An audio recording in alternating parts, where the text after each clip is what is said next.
إلا ما علمتنا إنك أنت العليم الحكيم. اللهم علمنا ما ينفعنا وانفعنا بما علمتنا وزدنا علما وعملا يا أرحم الراحمين. أما بعد. Alhamdulillah, pertamanya kita bersyukur kepada Allah Subhanahu wa taala. Pada petang yang berbahagia ini, alhamdulillah kita dapat sama-sama meneruskan majlis ilmu berada di dalam majlis ilmu ini. Moga-moga pertemuan kita dalam majlis ilmu ini diberkati oleh Allah Subhanahu wa taala dan kita dapat mengambil sebanyak yang mungkin hasil-hasil buah-buah daripada taman-taman syurga yang dijanjikan oleh baginda Nabi sallallahu alaihi wasallam ini. Dalam satu hadis Nabi sallallahu alaihi wasallam sebut, "Idza marartum bi riyadil jannati fartahu." Apabila kamu melalui taman-taman syurga di dunia ini, maka engkau tuailah hasilnya, tuailah buahnya. Lalu sahabat Nabi sallallahu alaihi wasallam bertanya kepada baginda, "Wa ma riyadul jannati ya Rasulullah?"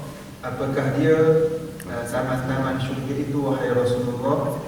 Lalu Nabi sallallahu alaihi wasallam bersabda, "Majalis dzikr." Majlis-majlis zikir, majlis mengingati Allah. Majlis-majlis ilmu ini dikira sebagai taman-taman syurga di atas muka bumi Allah Subhanahu wa taala. Semoga dengan beradanya kita di dalam majlis ilmu ini, kita berada di dalam taman-taman syurga di dunia dan sebelum kita melangkah ke taman-taman syurga di hari akhirat insya-Allah.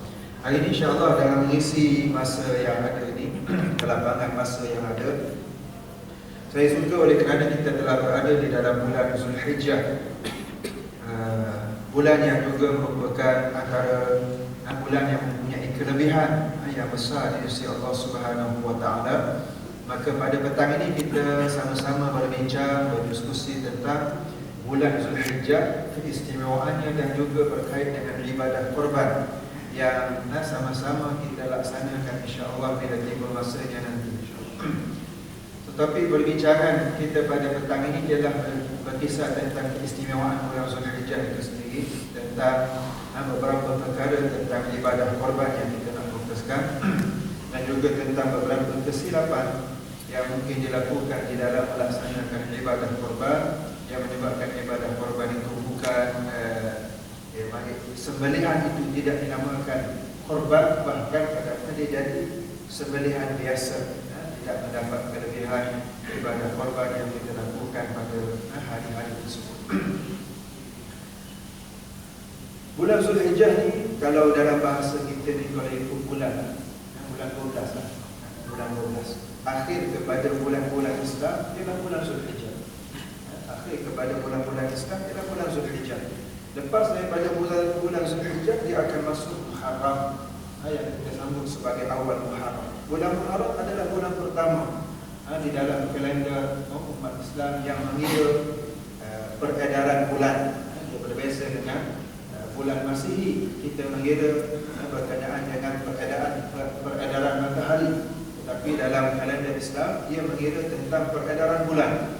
Bulan Zulhijjah ni mempunyai bulan yang ada kelebihan yang besar. Terutamanya 10 hari yang pertama dalam bulan Zulhijjah. Ia adalah hari-hari yang mempunyai kelebihan-kelebihan yang besar. Para ulama menyebut antara malam-malam yang terbaik ialah 10 malam yang terakhir bulan Ramadan. Antara hari-hari yang terbaik ialah 10 hari yang pertama di dalam bulan Zulhijjah. Dan itu disebut oleh para ulama. Antaranya para ulama mufassirin ada yang menafsirkan. Terkadang Allah Ta'ala sebut di dalam Al-Quranul Karim, wal fajri wa layalin 'ashr. Demi waktu fajar dan demi malam-malam yang ke-10. Sebagian ulama menafsirkan 10 yang dimaksudkan di sini ialah 10. Ada yang menafsirkan 10 malam yang terakhir bulan Ramadan, ada yang menafsirkan 10 malam yang pertama ataupun hari yang pertama di dalam bulan Zulhijjah. Itulah kelebihan bulan Zulhijjah yang akan kita bicarakan. Antara kelebihan bulan Zulhijjah itu sendiri ialah di dalamnya ada hari Arafah. Hari Arafah. Hari Arafah iaitulah hari yang ke-9 dalam bulan Zulhijjah. Iaitulah hari berkumpulnya para jemaah haji, orang-orang yang mengerjakan ibadah haji di padang Arafah. Disebut Al-Hajj Arafah. Haji itu ialah berada di padang Arafah. Maknanya wukuf di padang Arafah itu adalah rukun yang paling besar di dalam rukun-rukun ataupun manasik haji yang dikerjakan oleh orang-orang yang mengerjakan ibadah haji. Bagi umat Islam yang tidak mengerjakan haji pun, mereka dituntut bahkan disunatkan untuk melaksanakan ibadah puasa. Itulah kelebihan bulan Zulhijjah, 9 Zulhijjah kita disunatkan berpuasa. Tahun ini 9 Zulhijjah datang hari apa? Isnin. Tanda dalam handphone. Tanda dalam handphone biar keluar bit pukul 5 pagi puasa. Supaya kita kadang-kadang bukan kita tak nak puasa, kadang-kadang kita lupa. Pada datang pagi-pagi kat kita, kawan-kawan kita jom, seperti sana kita tarik, kita pun ingat nak puasa. Akhir sekali dah terlepas. Maknanya itu kelebihan dalam bulan Zulhijjah. Itulah kita disunatkan untuk berpuasa 9 Zulhijjah. Abu Qatadah radhiyallahu taala anhu berkata, Rasulullah sallallahu alaihi wasallam pernah ditanya tentang puasa hari Arafah. Baginda sallallahu alaihi wasallam menjawab, puasa itu menghapuskan dosa tahun lalu dan dosa tahun akan datang. Itu dosa-dosa yang kecil. Sekiranya orang yang berpuasa itu ikhlas kerana Allah, dari segi ganjaran pahala yang akan diberikan oleh Allah Subhanahu wa taala. Dalam hadis yang diriwayatkan oleh Imam Muslim. Itu yang pertama dari segi kelebihan bulan Zulhijjah. Kelebihan yang kedua itu sendiri kelebihan bulan Zulhijjah kerana ibadah haji di dalam. Ibadah haji di dalamnya. Di dalam bulan Zulhijjah itu dilaksanakan ibadah haji. Tak ada dalam bulan yang lain. Umrah boleh kita buat bulan-bulan yang lain, tetapi ibadah haji hanya dilaksanakan di dalam bulan Zulhijjah. Itulah kelebihan bulan Zulhijjah itu sendiri. Allah Subhanahu wa taala menyebut wa adzin fil nasi bil hajji ya'tuka rijala wa ala kulli dhamirin ya'tina min kulli fajjin 'amin. Dan serulah umat manusia untuk mengerjakan ibadah haji. Nescaya mereka akan datang ke rumah Tuhan, yakni ke rumah Allah Subhanahu wa taala dengan berjalan kaki dan dengan menunggang berjenis-jenis unta yang telah kurus yang datangnya daripada berbagai jalan dan curug rantau yang jauh. Surah Al-Hajj ayat 27. Ayat ini Allah Taala rakam kembali perintah Allah kepada Nabi Ibrahim. Tatkala Nabi Ibrahim dengan Nabi Ismail bina Kaabah, Allah Taala perintah Nabi Ibrahim supaya seluruh manusia datang ke Kaabah ini mengerjakan ibadah haji. Nabi Ibrahim berkata kepada Allah, wahai Tuhanku, macam mana suaraku ini terhad, macam mana nak sampai kepada manusia supaya datang mengerjakan haji. Allah Ta'ala berfirman kepada Nabi Ibrahim AS, engkau laksanakan tugasan itu, aku yang menyampaikannya kepada Allah.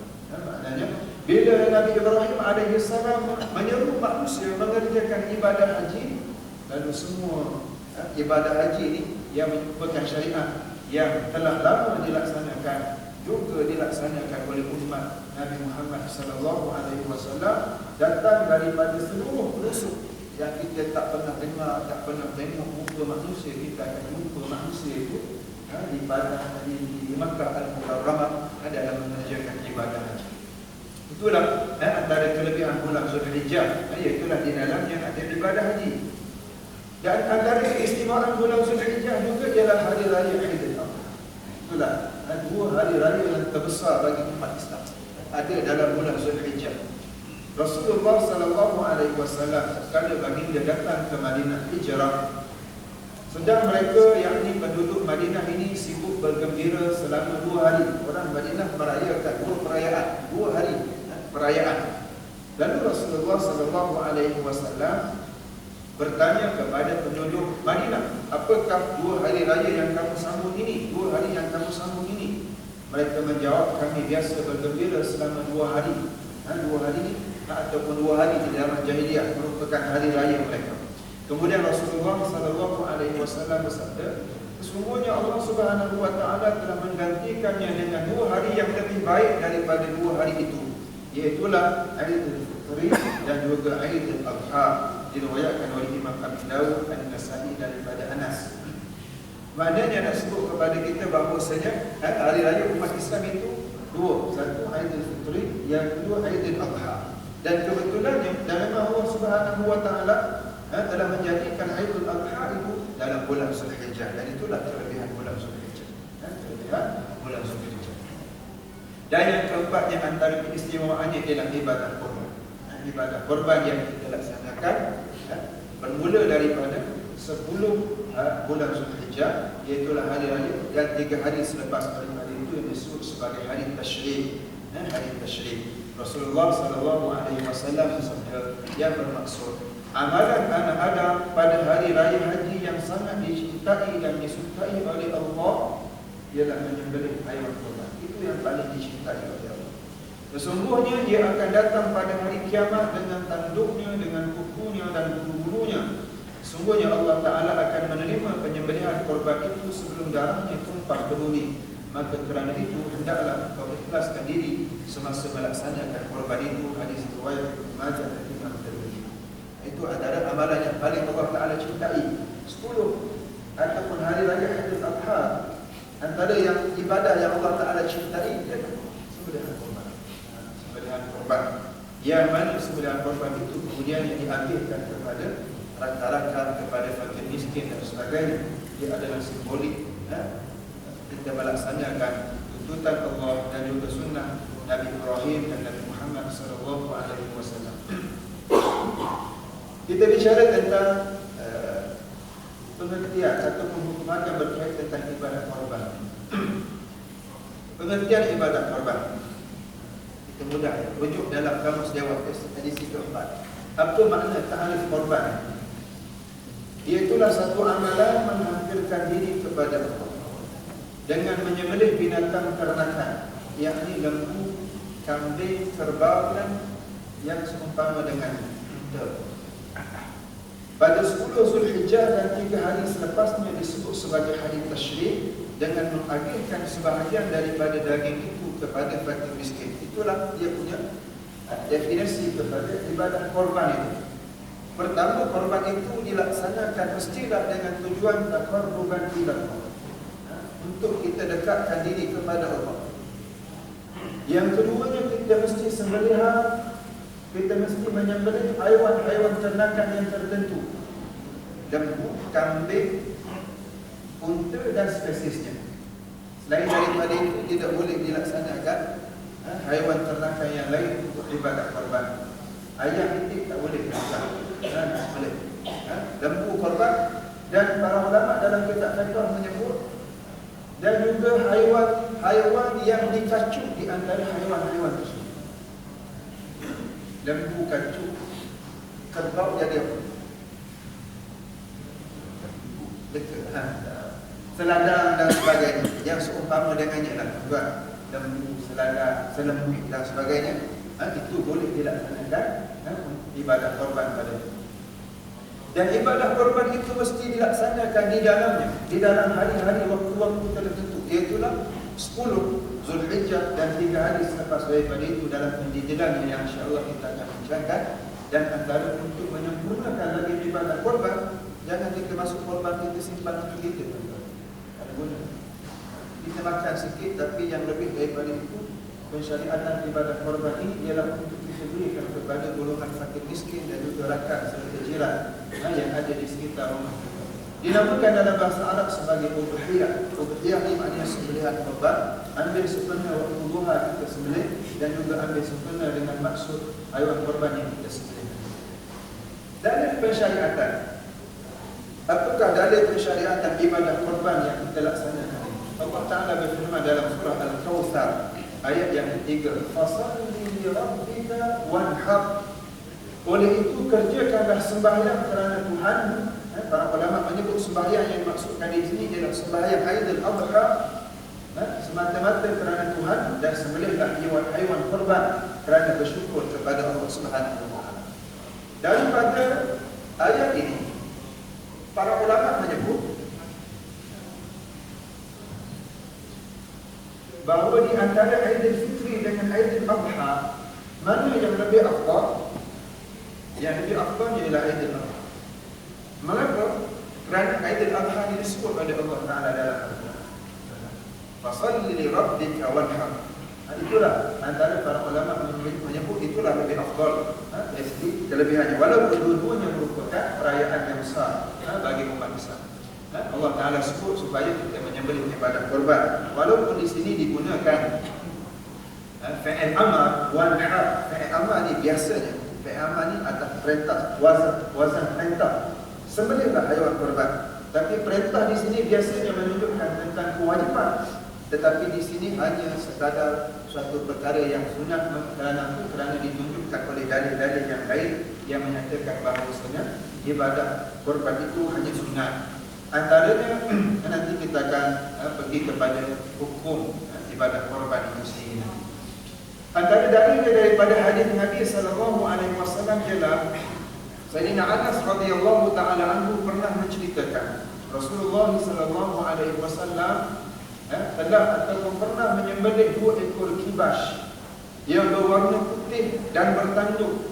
Maka aku melihat baginda merebahkan kakinya di atas tengkuk haiwan itu, lantas membaca bismillah dan bertakbir. Kemudian baginda menyembelihnya sendiri. Hadis riwayat jamaah.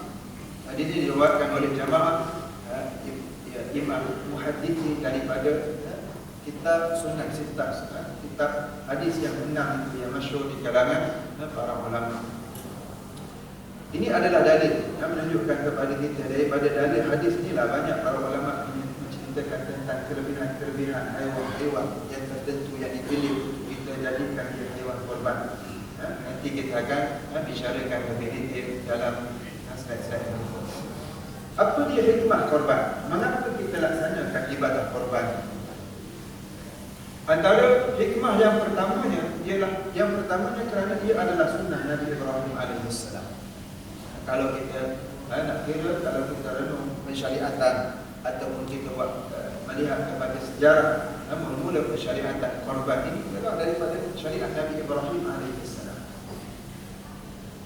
Kalau kita nak kira pengorbanan kita dengan pengorbanan Nabi Ibrahim ini lagi besar pengorbanan Nabi Ibrahim. Asalnya Allah Ta'ala bukan suruh sembelih kambing kibas. Asalnya Allah Ta'ala suruh Nabi Ibrahim ini sembelih anaknya Nabi Ismail. Asalnya.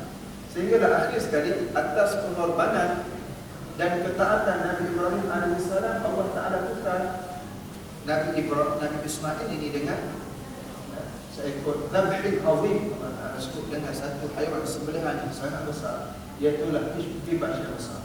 Itulah pengorbanan yang ditunjukkan oleh Nabi Ibrahim, sehinggalah sunnah ini dilaksanakan secara berterusan sehinggalah kepada umat Nabi Muhammad SAW.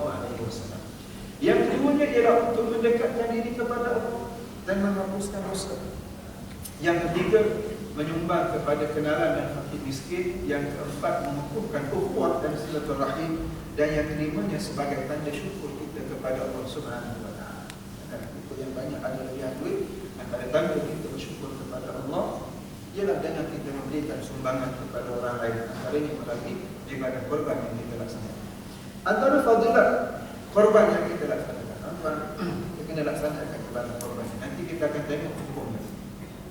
Rasulullah SAW bersabda kepada anaknya Fatimah radhiyallahu taala anha, wahai Fatimah, pergilah ke tempat penyembelihan korbanmu. Maknanya Rasulullah perintah supaya Fatimah masuk ibadah korban, laksanakan ibadah korban. Dan Rasulullah perintah supaya Fatimah ini pergi ke tempat penyembelihan korban. Saksikanlah dia, sesungguhnya titisan darahnya yang pertama itu adalah merupakan pengampunan kepada dosa-dosamu yang telah lalu. Hadis riwayat Al-Hakim. Itu yang pertama. Dari segi fadilahnya, dia menghapuskan dosa. Yang kedua, ia merupakan amal kebaikan. Zaid bin Al-Arqam radhiyallahu taala anhu meriwayatkan, maksudnya para sahabat Rasulullah SAW bertanya, wahai Rasulullah, apakah yang ada pada korban yang kita buat itu? Apa yang ada? Apa yang kita dapat daripada pelaksanaan ibadah korban itu? Rasulullah SAW menjawab, ia adalah sunnah bapamu Nabi Ibrahim AS. Nabi Ibrahim ini datuk nenek moyang Nabi Muhammad SAW, daripada segala keturunan Nabi Ismail. Nabi Ismail keturunan segala lahirnya Nabi Muhammad SAW. Nabi Ibrahim ada 2 orang anak. Satu lagi Yaqub, yang satu lagi Nabi Ismail. Daripada keturunan Yaqub ni Bani Israel. Daripada keturunan Nabi Ismail alaihissalam lahirnya Nabi Muhammad SAW. Sahabat tanya Rasulullah, lalu Rasulullah kata ia adalah sunnah bakamu Ibrahim. Lalu mereka berkata, apa yang akan kami perolehi daripadanya wahai Rasulullah? Rasulullah SAW menjawab, bagi setiap sehelai rambut haiwan korban itu satu kebaikan diberikan oleh Allah. Lalu mereka menjawab, bagaimana pula dengan bulu-bulunya wahai Rasulullah? Lalu Rasulullah menjawab, bagi setiap helai bulu itu satu kebaikan. Ada riwayat yang berbeda. Itu dari segi kelebihan. Besarnya kelebihan ibadah korban yang kita sertai. Dan dia adalah amalan paling utama di hari Aidil Adha. Kalau kata itulah paling afdal. Paling Allah Taala suka. Berbanding sembahyang sunat Aidil Adha, berbanding dengan lain-lainnya. Berbanding ini. Sebab dia adalah istimewa pada hari tersebut. Aisyah radhiyallahu taala anha meriwayatkan bahawa Rasulullah sallallahu alaihi wasallam bersabda, maksudnya tidak ada amalan yang dilakukan oleh anak Adam pada hari raya Qurban yang lebih disukai oleh Allah melainkan menumpahkan darah, yakni menyembelih haiwan korban. Menumpahkan darah haiwan korban, yakni menyembelih haiwan korban. Sesungguhnya binatang korban itu akan datang pada hari kiamat bersama tanduknya, bulunya dan sebagainya. Kata Nabi, oleh itu ikhlaskanlah niat kamu. Riwayat Tirmidzi, Ibnu Majah dan Al-Hakim. Itu antara fadilat ibadah korban yang kita buat. Dari segi hukum korban, apa hukum kita melaksanakan ibadah korban?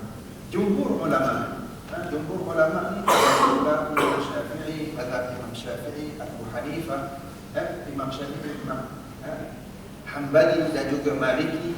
Dia mengatakan bahawasanya sunnah muakkad, sunnah yang amat dituntut untuk melaksanakan ibadah korban itu. Dalam erti kata yang lain, makruh bagi orang yang mampu untuk meninggalkan ibadah korban.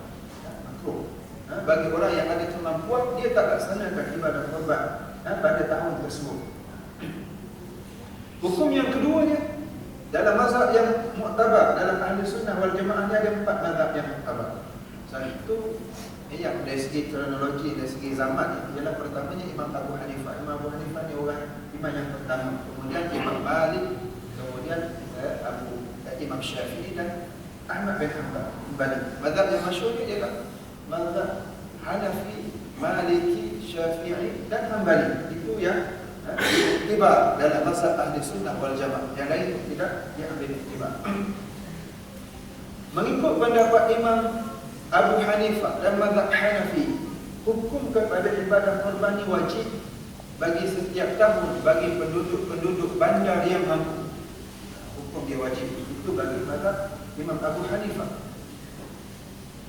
Dia dalam khilaf ni, dia ada satu kaedah yang terbaik yang kita boleh buat, khuruj min khilaf man aujabah. Kita ni lebih baik keluar daripada khilaf orang yang mewajibkan, supaya kita mix dua-dua pendapat tadi. Ialah dengan kita melaksanakan. Kan? Bila kita laksanakannya, kita juga telah melaksanakan pendapat jumhur. Dalam masa yang sama kita melaksanakan pendapat yang telah dibuatkan oleh Imam Abu Hanifah. Khuruj min khilaf man aujabah. Apa pendapat mereka? Apa dalil mereka? Apa dalil yang jumhur ulama kata dia hanya sunat muakkad? Walaupun dalam Quran tadi kita jumpa ayat Al-Quran Allah Taala sebut wanhar, guna fi'il amar. Sembelihlah kamu haiwan korban. Yang dijadikan fi'il amar itu menunjukkan tentang sunat saja ialah hadis Nabi sallallahu alaihi wasallam. Maksud dia, apabila kamu melihat anak bulan Zulhijjah dan kamu ingin melakukan ibadah korban, kamu ingin melaksanakan ibadah korban, ingin maknanya ada opsional. Itu yang para ulama jumhur mengatakan dia hanya sunat. Dan kalau kamu ingin melaksanakan ibadah korban, maka janganlah kamu memotong bulu-bulu dan kuku-kuku kamu. Maksudnya, kalau kita nak laksanakan ibadah korban nanti masuk di 1 Zulhijjah, simpan dulu rambut dan kuku. Jangan potong lagi, lepas tu baru potong, supaya kita dapat sunnah Nabi sallallahu alaihi wasallam. Itu pendapat dalil pendapat jumhur. Dalil pendapat Imam Abu Hanifah pula, mengapa dia sebut, mengapa dia kata korban ini wajib? Kerana berdalilkan hadis Nabi juga. Kerana Nabi SAW sebut, siapa yang ada kelapangan harta tetapi tidak melakukan ibadah korban, maka jangan dia menghampiri musalla kita. Maksudnya kalau orang ni ada kemampuan tapi tak laksanakan ibadah korban, jangan datang sembahyang sunat Aidil Adha. Lebih kurang begitulah kata Nabi SAW. Hadis ini dipegang oleh Imam Abu Hanifah. Kalaulah benda korban ni tak wajib, saya Nabi tak cakap sampai macam tu. Kan itulah pendapat Imam Abu Hanifah yang mengatakan bahawasanya ibadah korban itu satu kewajipan di mazhab Hanbali. Tapi mazhab jumhur mengatakan ia hanya sunat muakkad. Syarat sah korban dua je. Syarat sah korban. Yang pertamanya, pastikan haiwan korban yang kita nak sembelih itu tadi dia cukup syarat dia. Tidak cacat. Penting sekali ialah dia tidak cacat. Tidak cacat yang menyebabkan kurang dari segi kualiti daging dan kuantiti daging. Cacat. Cacat tu buta yang menyebabkan dia jadi kurus dan sebagainya, tempak dan sebagainya. Itu haiwan yang menyebabkan kita sembelih dia tak jadi korban. Dia jadi sembelih biasa. Dia tak jadi korban bulan Aidil Adha. Yang keduanya mesti dilakukan dalam waktunya. Mesti dilakukan sembelihan korban itu dalam waktunya. Bila hari raya pertama selepas daripada solat sunat 2 rakaat dan 2 khutbah, lepas pada itu berpanjangan waktunya sehinggalah 3 hari yang 3 hari selepas hari raya pertama. Disebut sebagai hari tasyrik. Sebelum terbenamnya matahari. Haiwan korban tidak sah, maknanya tidak dikira korban dengan haiwan yang cacat seperti buta dan sebagainya yang menyebabkan dia kurus dan tidak sihat. Makruh kita korban haiwan yang terpotong telinganya, ekornya, patah tanduknya atau tiada tanduk, makruh. Makruh boleh, tapi hukumnya makruh. Kalau boleh kita nak pilih yang paling baik dari segi sunnahnya, nak pilih semua sunnah Nabi SAW. Kan hadis tadi Nabi pernah berkorban, Nabi pilih satu kambing biri kibas. Dua kibas Nabi sembelih. Dua-dua kibas ni warna putih. Dua-dua kibas ni ada tanduk dan Nabi sembelih sendiri. Itu antara haiwan yang paling baik. Ada riwayat yang lagi panjang, dua ekor kibas yang Nabi sembelih itu, satu Nabi niatkan untuk dia dan ahli keluarganya, seekor lagi Nabi niatkan untuk umat Nabi SAW.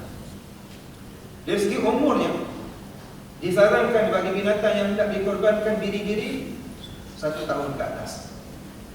Kambing biasa 2 tahun. Kerbau lembu 2 tahun lebih. Unta 5 tahun lebih. Itu adalah kalau boleh, kalau kita nak tengok, kalau kita nak nak korban, pastikan macam ni supaya kita ini sunnah dia. Kemudian sekiranya ternakan itu betina, boleh, tapi yang paling afdalnya ialah haiwan itu jantan, itu afdalnya. Tapi kalau tak ada haiwan jantan, betina pun betina lah. Tapi pastikan kalau boleh ternakan itu tidak penting. Walau bagaimanapun jika disembelih juga dia tetap dikira sah haiwan korban tadi. Itu ada segi hukumnya. Kemudian dari segi hukum dan bahagian korban ini ialah seekor kambing hanya boleh dilaksanakan korban untuk seorang, manakala lembu, kerbau dan sebagainya boleh dibahagikan. Ini yang mengikut pendapat mazhab Syafi'i. Itu kita buat bahagian, masuk bahagian dan sebagainya. Satu ekor lembu dikongsikan dengan 7 bahagian. Sembelihan dan adab-adab supaya sembelihan itu dikira sebagai ibadah korban, maka kita kena raihkan adab-adabnya. Ada adabnya yang menyebabkan sembelihan itu yang kalau kita tinggal menjadikan sembelihan yang tidak dinamakan korban, tapi jadi sembelihan biasa.